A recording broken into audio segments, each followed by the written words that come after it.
യേശുവിൽ എത്രയും സ്നേഹം നിറഞ്ഞവരെ, നോമ്പുകാലം 21 ദിവസത്തിലേക്ക് നാം കടന്നിരിക്കുകയാണ്. യേശു ക്രിസ്തുവിൻ്റെ കുരിശിൻ്റെ യാത്രയിൽ യേശു ക്രിസ്തുവിനെ ഗെത്സമേനിൽ പിടിച്ച നിമിഷം മുതൽ ആ യേശുവിനെ പല സ്ഥലങ്ങളിലായിട്ട് വലിച്ചിഴച്ച് കൊണ്ടുപോകുന്നുണ്ട്. പ്രധാന പുരോഹിതനായ കയഫാസിൻ്റെ അടുക്കൽ, അവിടെ നിന്നും ഹെറോദസിൻ്റെ അടുക്കൽ, പിലാത്തോസിൻ്റെ അടുക്കൽ, അവിടെ നിന്നും അങ്ങനെ മാറിയും തിരിഞ്ഞും യേശുവിനെ ഒരുപാട് ടോർച്ചർ ചെയ്യുന്നുണ്ട്. അന്നത്തെ പടയാളികളും അന്നത്തെ യഹൂദ ജനതകളും മറ്റും.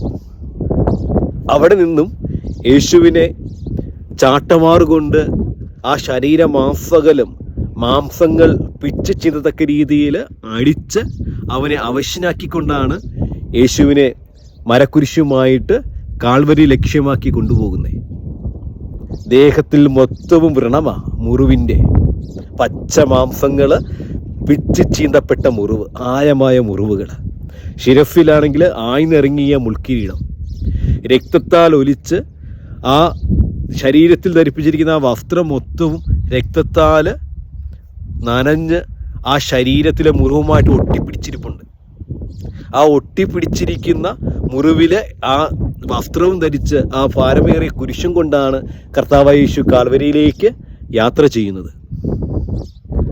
അന്നേരമുള്ള വേദന, ആ മുറിവിൻ്റെ വേദനയെ വീണ്ടും ആഴമാക്കാനായിട്ട് ആ ഒട്ടിപ്പിടിച്ചിരിക്കുന്ന വസ്ത്രങ്ങൾ ആ മുറിവിൽ നിന്നും ഇടയ്ക്കിടയ്ക്ക് പതിയെ ഇളകി മാറുന്നുണ്ടാകാം, വീണ്ടും ഒട്ടിപ്പിടിക്കുന്നുണ്ടാകാം. ആ വേദന വളരെ അസഹനീയമാണ്. നമുക്ക് ഈ ഒരു ദിവസം നമുക്ക് ആ മുറിവിൻ്റെ വേദനകളെക്കുറിച്ചൊന്ന് ധ്യാനിക്കാം.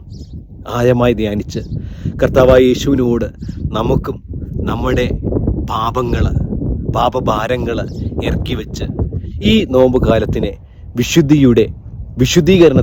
ശുദ്ധീകരണത്തിൻ്റെ ദിനങ്ങളാക്കി നമുക്ക് മാറ്റാം. ദൈവം നിങ്ങളെ ഏവരെയും സമർത്ഥമായി അനുഗ്രഹിക്കട്ടെ. ആമീൻ.